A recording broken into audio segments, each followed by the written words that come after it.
I'm Michael Bungay-Stanier. This is Change Signal. This is the podcast where we cut through the blather and the BS and the noise to find the good stuff that works in change and transformation.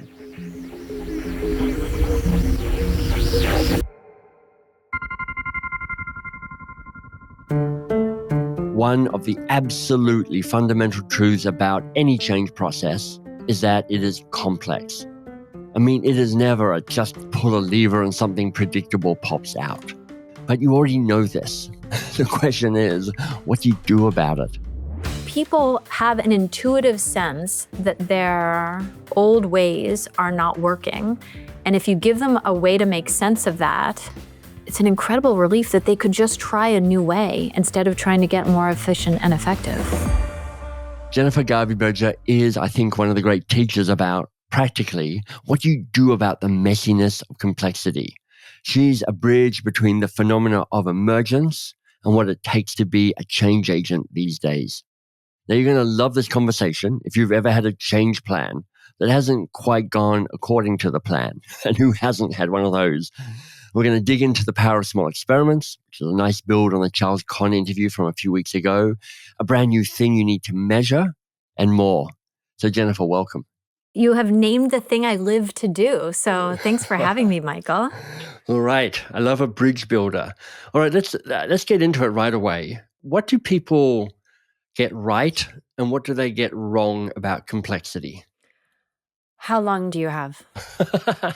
Well, we have about an hour in this conversation, so if you could be a little more succinct than that, that would be awesome. I'll do my very best. Yeah, where do we start?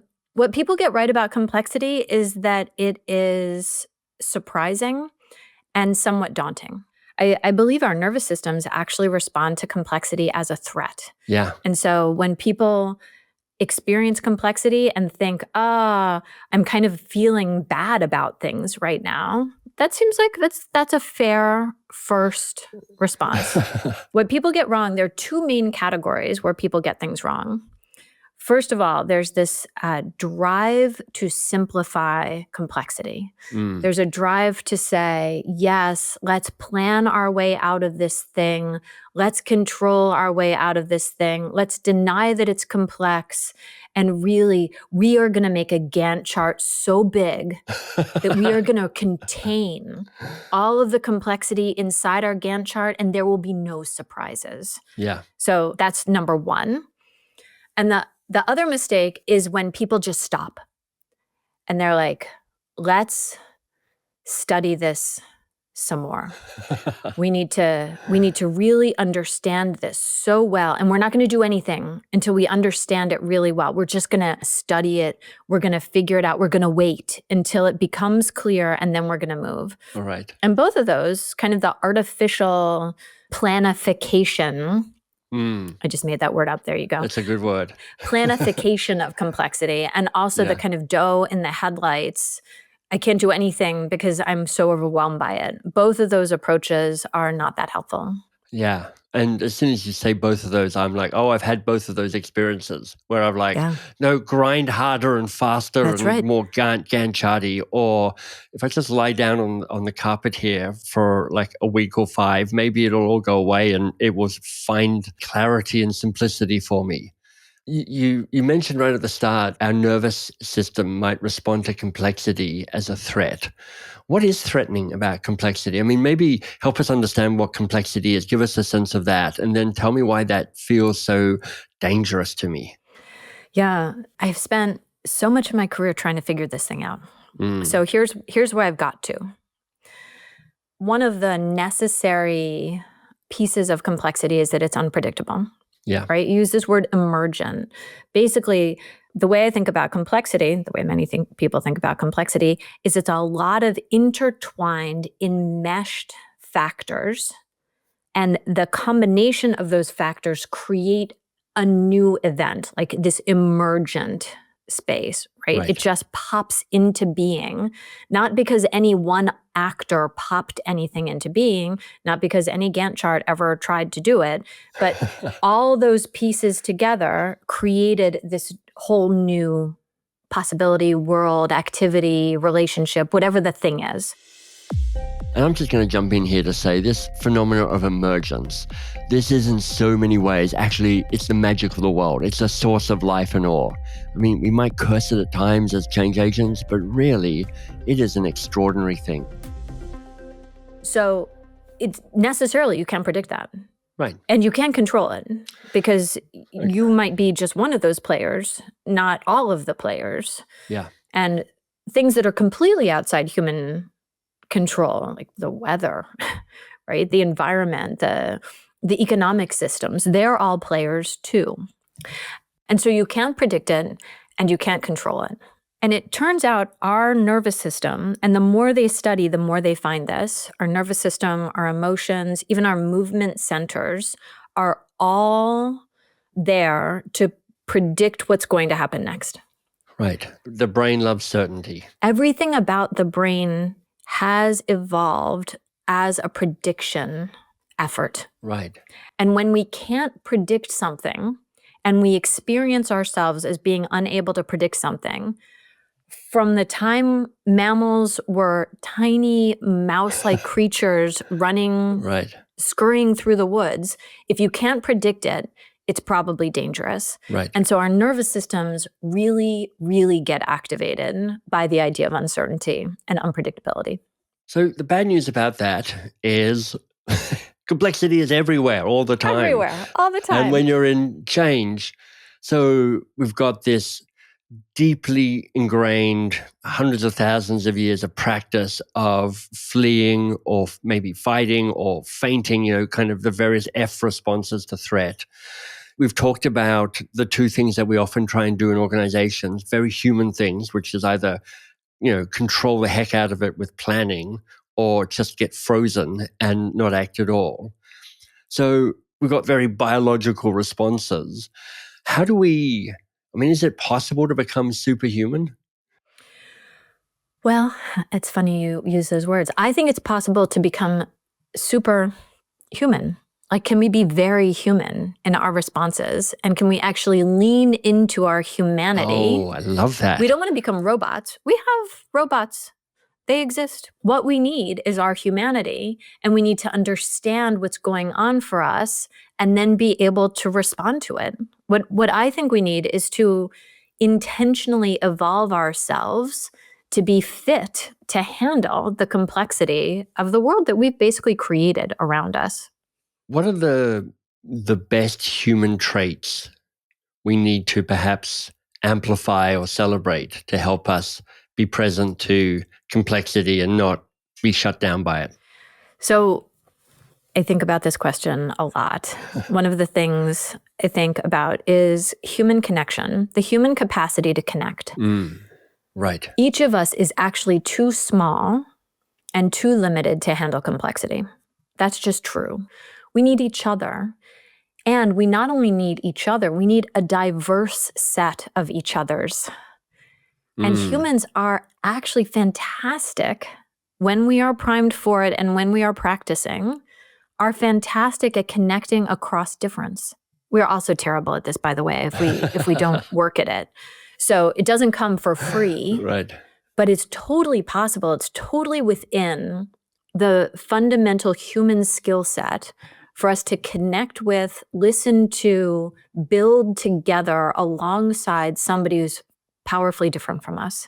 This is necessary in complexity. And we can amplify that, and we're better. Why is that helpful in dealing with complexity? I mean, I get kind of just in a general vibe way that connecting with difference is a thing, but why does this actually help me with more capacity to manage complexity? Well, each of us has the propensity, and this has been studied by psychologists and neurologists and all the ologists, right? We have this deep propensity to fall in love with our own perspective. The brain is constantly filtering things out in order to reinforce our sense of our own perspective. I mean, I've certainly found that with other people. Other people do this all the time. I happen to be right all the time. You don't do it. I don't do it because I am actually a beacon of truth. That is exactly right. But others, they're shocking, yeah. You've heard about this with others. And I can't tell you how many clients I've had who have said, Jennifer, I understand that this is a problem, but it's not a problem for me because I'm an incredibly irrational being. Unless we have people with very different perspectives around us, our narrow vision is going to mean we just get knocked upside the head again and again by what life offers. We need my narrow perspective with your narrow perspective, with somebody else's narrow perspective. All those narrow perspectives, if we pay attention to them, suddenly we're kind of standing back to back in a circle, looking out at the fullness of the world, and we can have a 360-degree view. The metaphor that it's reminding me of is that of, in biology, the danger of a monoculture. That's right. Like bananas, for instance, which are like, there's only one type of banana and it's being cloned and it is under deep threat. There's a fair chance we won't have bananas in 50 years' time because of that fragility of a single strain of being, and in this case, kind of thinking and showing up. That's exactly right. A monoculture in any ecosystem is weak. So if I'm leading change, who am I trying to connect with? I mean, what am I seeking out? Well, in a complex system, the connections are more important than the individual nodes. So generally, what is? I don't know what that means. Yeah. So I'll unpack that because it's actually mind-blowing. The way humans think is we tend to look for the best of something. Right? We want to hire the smartest person. Yeah. We want to get the most knowledgeable team going. We sort of want to pack together organizations or change projects or whatever we're kind of building as a series of all-stars, right? You just put the best in there and you let them talk to the most powerful people, and then they're going to really get it right. Yeah. But it turns out that the thing that matters most is connectivity. Right? How many people do those people know, and how many perspectives can they take? So, dear change leader, look, I know you're super talented, obviously. And how's your connectivity? How many people do you know? How many perspectives can you hold? I think this is a change capacity that we can build within ourselves. And I suspect it's one that many of us overlook or we underestimate. And you want to put together a team that's deeply connected in through the organization, and I think in a real change process outside the organization, into the market, into the communities, into the ecosystem in which the organization operates. And so the connectivity means you want people to be listening well to others. You want them to be gathering data. You want them to be taking all these different perspectives, because in a complex system, you cannot tell whose perspective is the most important until afterwards.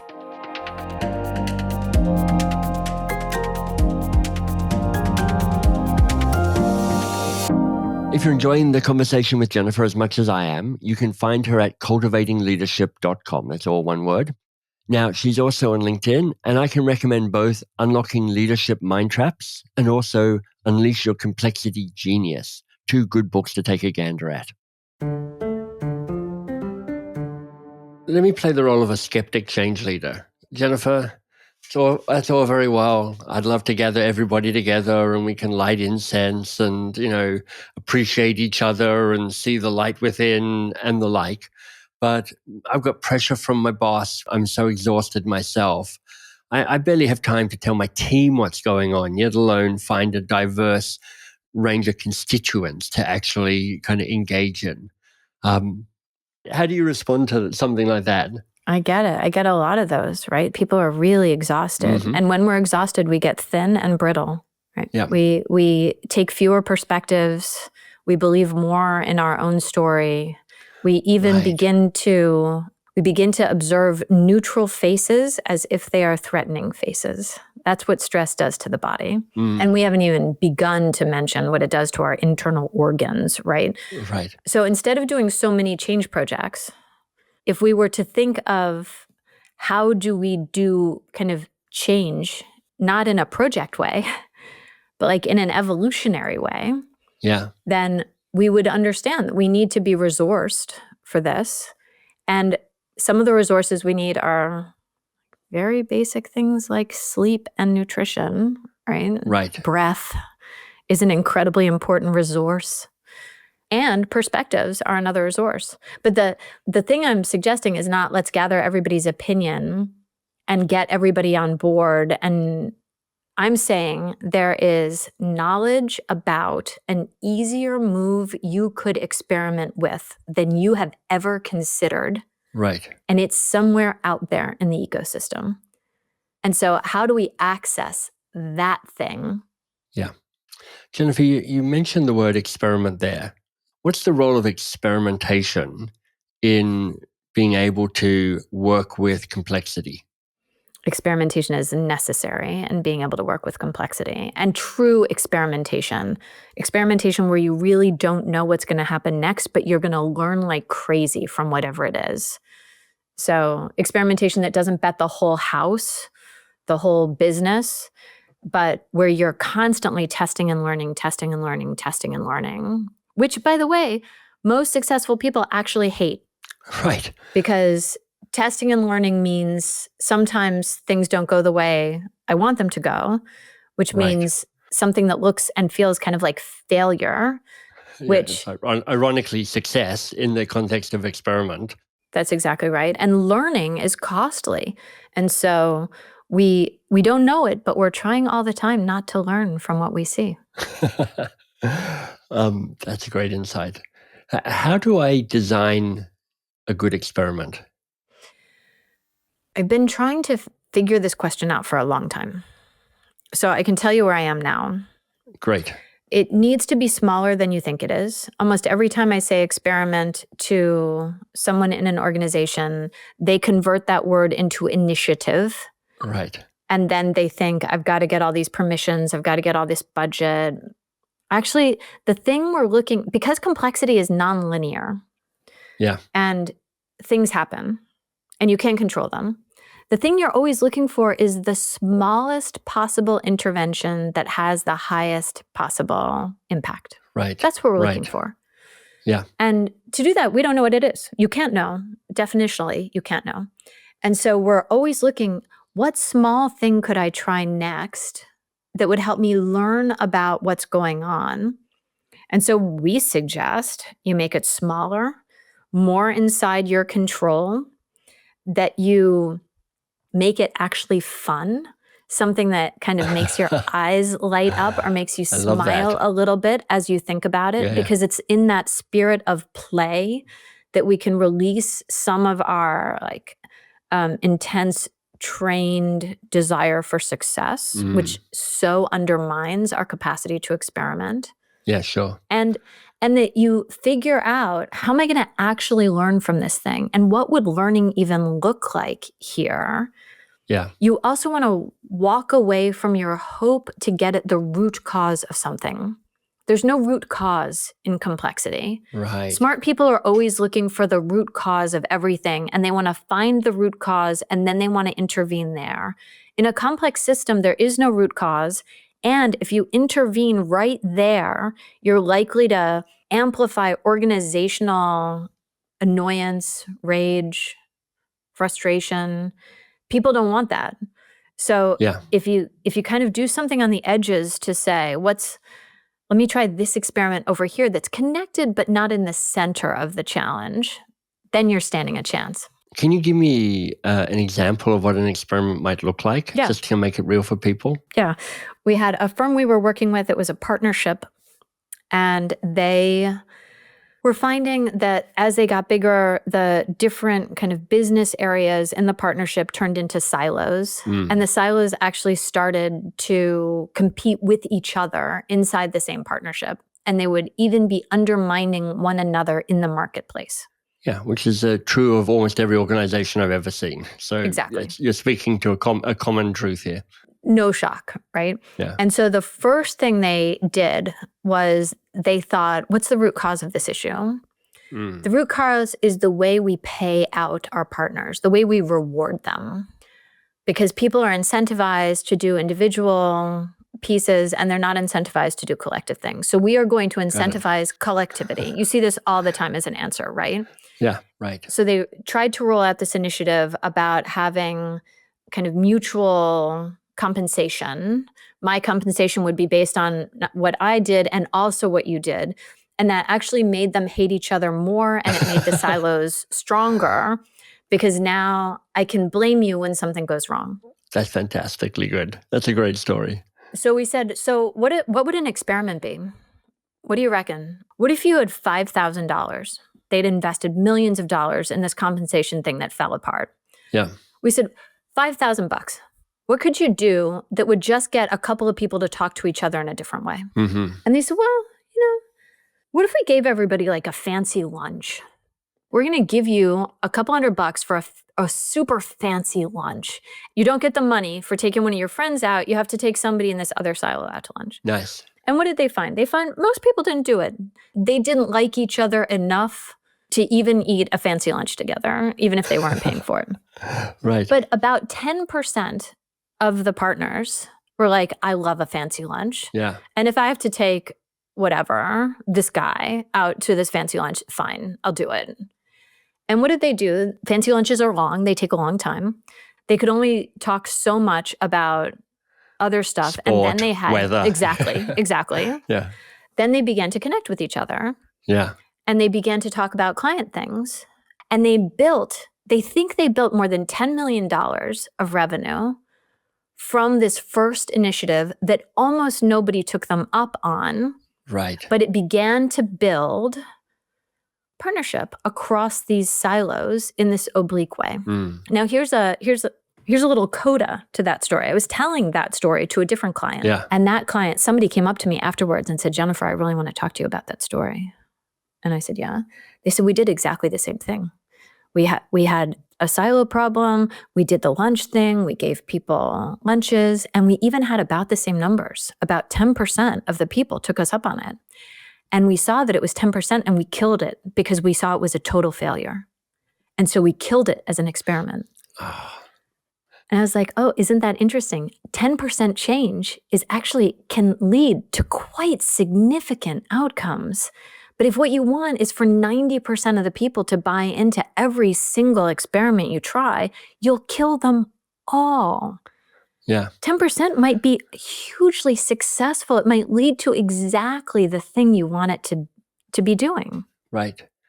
How do you figure out what you need to measure in an experiment? Because I can see how coming up with some ideas, easy-ish, but trying to figure out what the experiment is measuring feels like the nub of the problem for me. Do you have any wisdom around that? I think our ideas about measurement tend to be so informed by our quantitative wishes, right? We want to be able to put out a survey or see some jump in revenue or see some decline in hours or whatever it is. We're looking for something we can put a number on. Complex systems very often change story by story. And it's often rumors and stories that shift first before numbers shift. Right. And I've had leaders say to me, oh, but it's not a real change. Those are just a series of stories people are telling me. Right. In a human system, a series of stories is in fact a real change. Change their stories, you change their behaviors, you change their mindsets, you change what they do. Humans are story creators. And so then you have to use this earlier connected network I was talking about to gather stories, to be listening and attentive to the stories we want to hear and also the stories we don't want to hear, and just to notice them.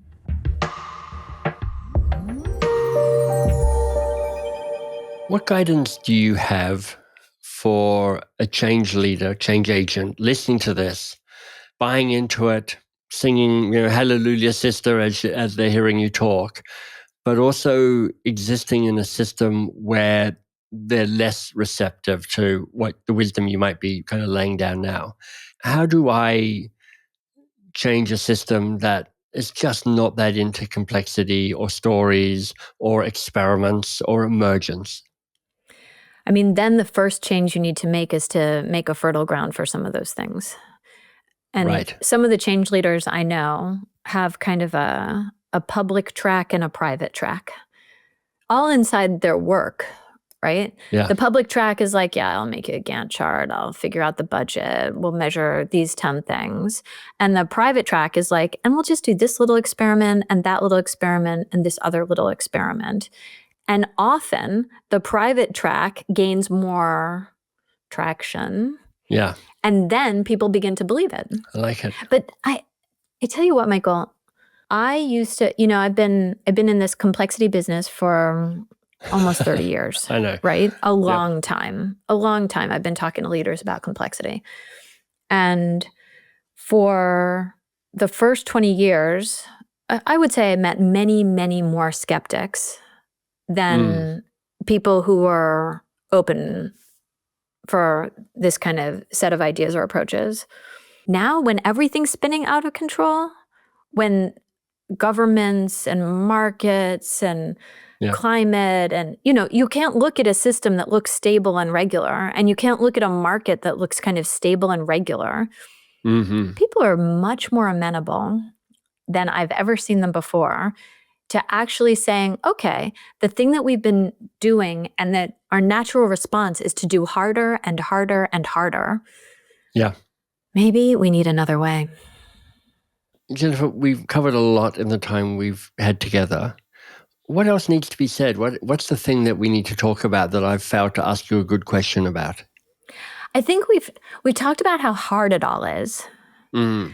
But the thing that I've come to appreciate more than anything else is kind of how delightful it can be.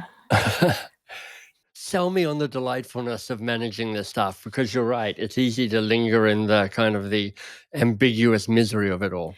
When we give up trying to Gantt chart our way through things, when we give up trying to predict and control, we're able to notice possibilities that we couldn't have noticed before. And we're able to pursue opportunities that we might not have seen before. Right. And when that happens, we actually increase our good fortune in a funny way, because what leads to good fortune, kind of ability to scan, ability to take opportunities, even surprise opportunities, even opportunities with a little bit of risk, and make something of them by learning from them, whether they go the way we thought they would go or not.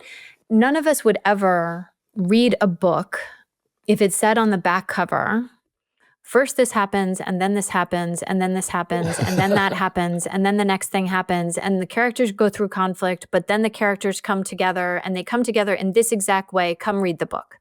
Right.